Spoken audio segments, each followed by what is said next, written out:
నమస్తే. మనం కర్కాటక రాశి గురించి జూలై మంత్లో ఎలా ఉందో చూద్దాం. సో దాని గురించి తెలుసుకోబోయే ముందు ఈ జూలై మంత్ చాలా విశిష్టమైన పండగలు, పర్వదినాలు ఉన్నాయి. అవి ఏంటో ఒకసారి చూద్దాం.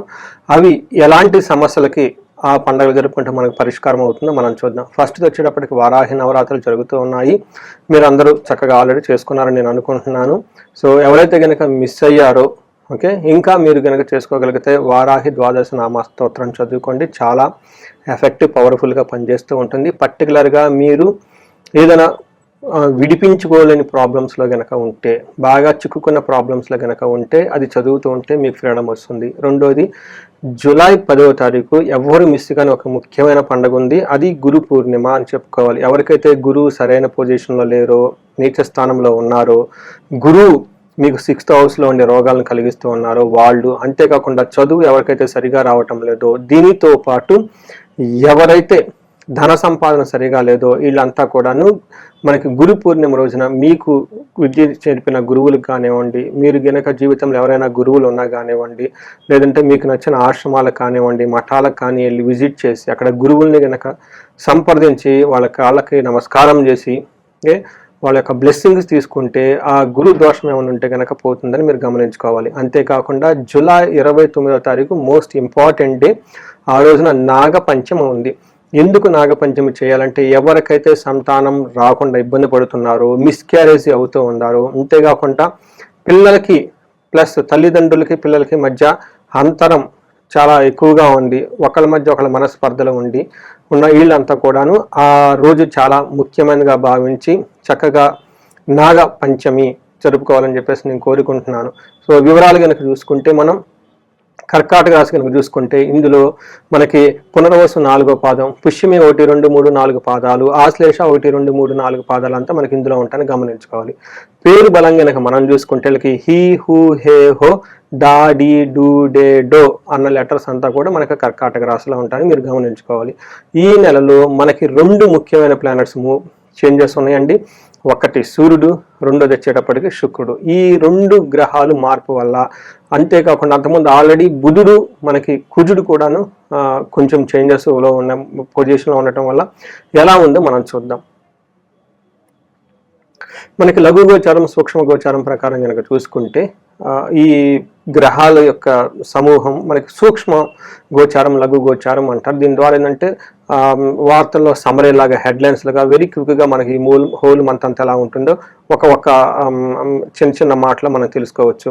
అందులో కనుక సూర్యుడు కనుక మనం గమనించుకుంటే వీళ్ళ వల్ల స్థాన నాశనం, అంటే మీకు ఈ రాశి వాళ్ళకి, మిథున రాశి వాళ్ళకి జాబ్లో చాలా ప్రాబ్లం వచ్చే అవకాశం ఎక్కువగా ఉంటుంది. కొంతమంది లాస్ట్ మంత్ జూన్ మంత్లో కూడా కొంతమంది జాబులు కోల్పోయి నాకు ఫోన్లు చేసిన వాళ్ళు ఉన్నారు.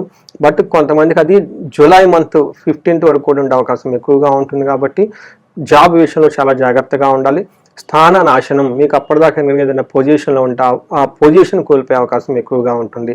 రెండోది కనుక చూసుకుంటే ధనచ్ఛేదం, బుధుని వల్ల, తర్వాత కుజుని వల్ల మీకు ధనం కోల్పోయే అవకాశం ఎక్కువగా ఉంటుంది. శుక్రుని వల్ల, లేదంటే మీరు కనుక చూసుకుంటే గురువు వల్ల అంత మీకు యోగ్యతనిచ్చే అవకాశం అయితే లేదని మీరు గమనించుకోవాలి. ఒక రకంగా చూసుకోవాలనుకుంటే ఈ మాసం అంతా మీకు ప్రతికూలంగా ఉండే అవకాశం ఎక్కువగా ఉంటుంది. ఆల్మోస్ట్ మీకు ఒక 70% అంత అనుకూలంగా ఉండదు. ఒక 30% మాత్రమే మీకు చాలా ఫేవరబుల్గా ఉండే అవకాశం ఎక్కువగా ఉంటుంది. ఇది గమనించుకొని మీరు చాలా సహనంగా, పేషెన్సీగా, ఆధ్యాత్మికంగా ఉండాలని చెప్పేసి నేను కోరుకుంటూ ఉన్నాను. ఇప్పుడు మనం గ్రహం వైద్య కనుక చూసుకుంటే సూర్యుడు 1st హౌస్లో ఉండి 7వ ఇంట్లో ఉండటం వల్ల ఇది ఒక మంచి పొజిషన్ కాదు, ఇబ్బందికరమైన స్థితి అని మనం గమనించుకోవాలి. అది ఏ విధంగా అంటే దేహాతి సతతం కాల దేహాతి సత్వం సంతాప కాలతిక్రమణ భోజనం బంధుమిత్ర సుహృద్వేష చంద్రరాశి గతో రవి అని మనకి సంస్కృతంలో చెప్తారు. దీని మీనింగ్ ఏంటంటే దేహాతి, శారీరకంగా చాలా అలసటగా ఉంటూ ఉంటారు.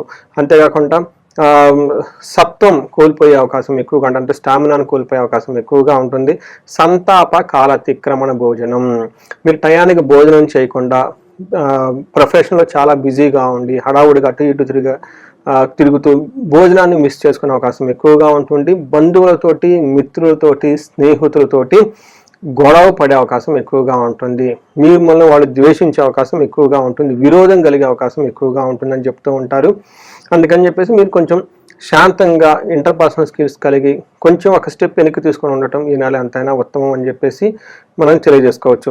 అయితే వీళ్ళకి భార్య విషయంలో కొంచెం జాగ్రత్తగా ఉండాలి. వాళ్ళకి హెల్త్ బాగోగలేకపోవటం, లేదంటే వాళ్ళ ద్వారా మీకు ఇబ్బందులు పడే అవకాశం కూడా ఎక్కువగా ఉంటుంది.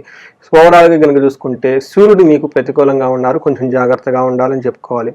అయితే మనకి రెండో ఇంట్లో కుజుడు ఉండటం వల్ల, కుజుడితో పాటు కేతు ఉండటం వల్ల అగైన్ ఇది అంత మంచి పద్ధతి కాదు. కొంచెం ఫ్యామిలీ రిలేటెడ్ మ్యాటర్స్లో డిస్టర్బెన్స్ వచ్చే అవకాశం ఎక్కువగా ఉంటుంది. ధనం విషయంలో టయానికి రాకుండా కట్టింగులు పడే అవకాశం ఎక్కువగా ఉంటుంది. మీరు కనుక చూసుకుంటే కుజుడు రెండో ఇంట్లో ఉంటే మన మహర్షులు ఏం చెప్తారంటే అసత్వం సతతం క్లేశ సర్వకార్య వినాశనం సదా దుర్జన సంపర్క భీతి స్యాదనగే కుజే అని చెప్తూ ఉంటారు. అంటే దీని ప్రకారం ఏంటంటే అసత్వం అంటే సత్వం లేక ఉండటం, తర్వాత సతతం క్లేశ ఇప్పుడు ఏదో ఒక బాధపడుతూ ఉండటం, అంతేకాకుండా సర్వకార్య వినాశనం ఏదైనా గనక పని చేస్తే అందులో రిజల్ట్ రాక దాని యొక్క ఫలితం లేక మీరు ఇబ్బంది పడే అవకాశం ఎక్కువగా ఉంటుంది. ఎప్పుడు దుర్జన సేవ, బ్యాడ్ కంపెనీతో ఎక్కువగా ఉండే అవకాశం ఎక్కువగా ఉంటుంది. అయ్యో చెడు పనులు చేస్తున్నామే, చెడ్డవాళ్ళతో ఉన్నామే, చేయకూడని పని చేస్తున్నామే అని చెప్పేసి మళ్ళా తర్వాత భయపడే అవకాశం కూడా ఎక్కువగా ఉంటుంది. ఇది మనకి కుజుడు రెండో ఇంట్లో ఉండటంతో, అందులోని కేతువుతో ఉండటం వల్ల జరిగే పరిణామాలు అని చెప్పేసి మీరు భావించవచ్చు. అంతేకాకుండా వీళ్ళకి రోగాలు వచ్చే అవకాశం ఎక్కువగా ఉంటుంది. మనీ కోల్పోయి భయపడే సిచ్యువేషన్ కూడా వచ్చే అవకాశం ఎక్కువగా ఉంటుంది. సో మనం కనుక చూసుకుంటే ఇప్పటిదాకా సూర్యుడు కానివ్వండి, కుజుడు కాదు అనుకూలంగా లేరు. అయితే శుక్రుడు మాత్రం కొంతలో కొంత మీకు మంచి యోగ్యతను తీసుకొని వస్తూ ఉన్నారు. శుక్రుడు 11th హౌస్లో ఉండటం ఇది చాలా మంచి పొజిషన్ అని మనం చెప్పుకోవాలి. ఏ విధంగా అంటే పుష్టిం కాంతిం తదా కీర్తి ఇష్టకార్య సాధకం క్షీరాన్న భోజనం కుర్యా చక్రే ఏకాదశి ఫలం అని మనకి సంస్కృతంలో మహర్షులు చెప్తారు. దీని ప్రకారం ఏమంటే పుష్టిగా ఉంటారు, మంచి గ్లోరియస్గా ఉంటారు, కీర్తి చాలా బాగుంటుంది, అనుకున్న పనులు అనుకున్న విధంగా చేసుకుంటూ ఉంటారు. ఇప్పటిదాకా మనం చెప్పుకున్నాం అనుకున్న పనిలో ఆటంకాలు వస్తాయి, విఘ్నాలు వస్తాయి అని. కానీ ఎన్ని ఆటంకాలు విఘ్నాలు వచ్చినా శుక్రుడి యొక్క మీకు ఫేవరబుల్గా ఉండటంతో ఈ ప్రయాసాలతో దాన్ని సాధించుకునే అవకాశం ఎక్కువగా ఉంటుంది. మంచి భోజనం చేస్తారు, టయానికి బంధుమిత్రులతో కలిసి ఉంటారు అని మనకు చెప్తూ ఉంటుంది. అంతేకాకుండా కొంచెం పిల్లలకి హెల్త్ విషయంలో జాగ్రత్తగా ఉండాలి. సో ఒక రకంగా మనం చూసుకుంటే శుక్రుడు కొంచెం యోగ్యతను ఇస్తున్నాడు తప్ప మిగతా గ్రహాలు అంత పెద్ద యోగ్యతను ఇవ్వట్లేదు. కాబట్టి కొంచెం జాగ్రత్తగా ఉండటం ఎంతైనా అవసరం. మనం ఇందులో ఉన్న నక్షత్ర ప్రకారం కనుక చూసుకుంటే వీళ్ళకి పునర్వసు, పుష్యమి, ఆశ్లేష ఇందులో 3 నక్షత్రాలు ఉంటాయి. ఇందులో పునర్వసు నక్షత్రం కనుక చూసుకుంటే వీళ్ళకి ఏ విషయంలో ఫేవరబుల్గా, ఏ విషయంలో అన్ఫేవరబుల్గా ఉందో మనం చూడొచ్చు.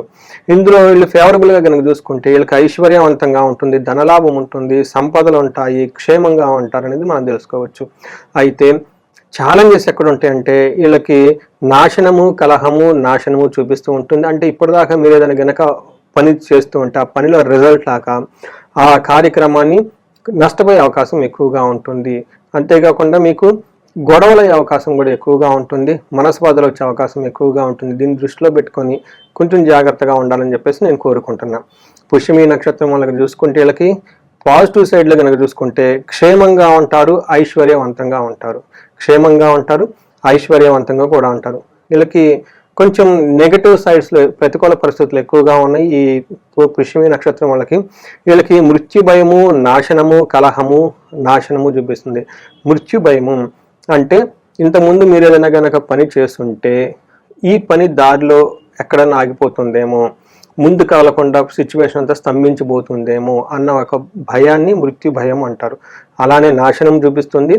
ఏదైనా ఒక పని కనుక పర్టికులర్ ధనాన్ని రిలేటెడ్ కానివ్వండి, స్త్రీలు రిలేటెడ్, లేదంటే స్త్రీలు అయితే జెంట్స్కి సంబంధించిన విషయాల్లో వీళ్ళకి అనుకున్న పని కాకుండా ఆగిపోయే అవకాశం ఎక్కువగా ఉంటుంది. తర్వాత గొడవలు పడే అవకాశం ఎక్కువగా ఉంటుంది. ఇదంతా పుష్యమి నక్షత్రం వాళ్ళకి మనం చెప్పుకోవచ్చు.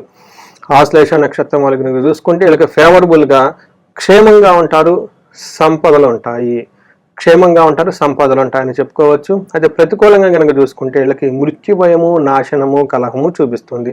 గొడవలయ్యే అవకాశం, మనస్పార్థలు వచ్చే అవకాశం ఎక్కువగా ఉంటుంది. అనుకున్న పని కాకుండా మీరు ఏదైనా డ్రీమ్ ప్రాజెక్ట్ ఉంటే అది ముందుకు పోకుండా అందులో మీకు నష్టాలు వచ్చే అవకాశం ఎక్కువగా ఉంటుంది. తర్వాత మృత్యు భయము అంటే ఏదైనా గనక పని లేదంటే ఒక మిషన్ ఏదైనా ఇంతకుముందు స్టార్ట్ చేసి ఉంటే అది ఎక్కడ ఆగిపోతుందో, ముందుకు ఎలా వెళ్ళాలి, ఫ్యూచర్ అనేది అర్థం కాకుండా భయంగా కలిపే సిచ్యువేషన్స్ వచ్చి ఎక్కువగా ఉంటుంది. దీన్ని మృత్యు భయము అంటారు. సో ఈ ప్రకారంగా కనుక మనం చూసుకుంటే 3 నక్షత్రం వాళ్ళకి ప్రతికూలంగా అనుకూలంగా ఉంది మనం తెలుసుకున్నాం. అయితే వీళ్ళకి పునర్వసు, పుష్యమి, ఆశ్లేష నక్షత్రాలలో సూర్యుడు తను ప్రయాణించడం చేత, అంటే జన్మ రాశిలోనే వీళ్ళకి సూర్యుడు ప్రయాణించడం చేత మనకి శాస్త్రాల్లో ఏం చెప్తాయంటే, మనకి హృద్రోగం అంటే గుండెకి సంబంధించిన కొంచెం ప్రాబ్లమ్స్ వచ్చే అవకాశం ఎక్కువగా ఉంటుంది. సివియర్ గ్యాస్ట్రైటిస్ రావటం, ఈ గ్యాస్ట్రైటిస్తో పాటు డీహైడ్రేషన్ రావటం, ఇవి 2 కలిపేది హార్ట్ మీద ప్రెషర్ పడేసి వీళ్ళకి గుండె నొప్పి కానీ చెస్ట్ పెయిన్ రావటం వచ్చే అవకాశం ఎక్కువగా ఉంటుంది. ఎవరైనా కనుక వీళ్ళకి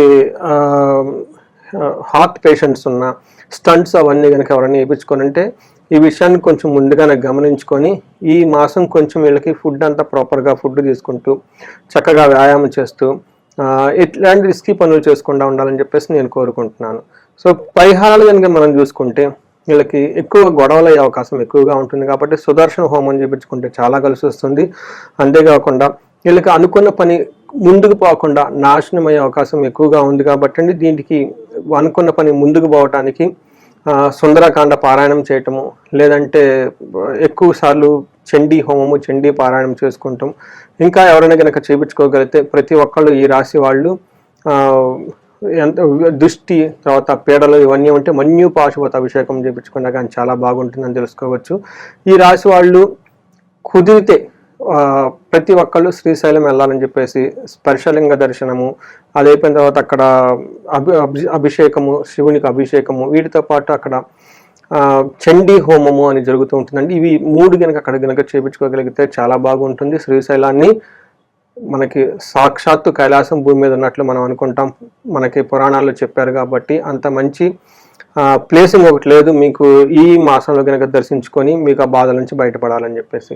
సో ఈ రాశి వాళ్ళు ఇలాంటి ప్రాబ్లమ్స్ ఉన్న చక్కగా ఈ గ్రహపీడలన్నీ తొలగి మీకు అష్టైశ్వర్యాలు కలగాలని, భోగభాగ్యాలు కలగాలని చెప్పేసి మనస్ఫూర్తిగా కోరుకుంటున్నాను.